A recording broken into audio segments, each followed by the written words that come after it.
Bir kishi dunyodan o'tgandan keyin ayoli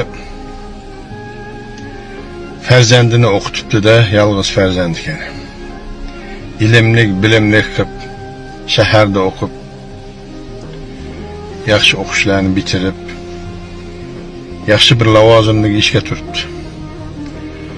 Bir kuni qishloqqa kelganda do'stlari qo'ymay toqqa chiqaylik, dam olaylik, sen ham charchayapsan deb toqqa chiqib dam olib o'tirsa, bir qo'yni haydab kelayotgan ekanda, shunda boya yigit qo'ychini tanib darrov o'rnidan turib assalomu alaykum ota deb ko'rishsa, yandagi do'stlari sen falon boyni bolasisan, sen mansabing bor, qo'ychi bilan ham ko'rishasan, o'tir desa qo'yinglar, unday demanglar, odamni hammasi birday deb borib salomlashsa aytgan ekanda boya cho'pon, xuddi otangga o'xshabsan, otangga ming rahmat. Otangni bir vasiyati bor edi. Shu yoshlik paytingda menga 20 ta qo'y qo'shgan edi. Ana shu yigit o'g'lim katta bo'lib, voyaga yetib uylanadigan vaqtda qaytarib berasan deb bergan edi. Mana 20 ta qo'ying, mana shu kungacha 700 ta qo'y bo'ldi debdi-da.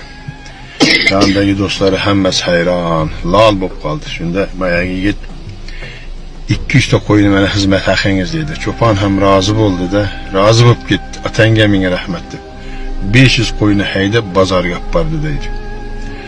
Endi semiz bo'lgandan keyin oluvchilar ko'p bo'ladi, bozordagilar endi birin-ketinmi, qancha pul, falon pul deb aytdi-da. Xo'p, olamiz dedi, lekin buni men hozir pulni olmayman.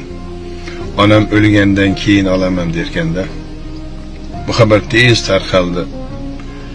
Onasiga yetdi-da, onasi rosa yig'ladi. Men bolamni shuning uchun o'qitdimmi? Onasini o'limini xohlab qopti-da bolam. Yig'ladi rosa. Bolasi uyga kelganda onasi xomush.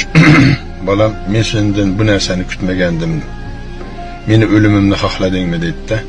Shunda voy onajonim, siz o'zingiz o'rgatgansiz menga, ko'pchilikning duosini ol. Men bu qo'ylarni ihson qilib tarqatib yuborsam ham chamam yetadi, dunyom yetadi.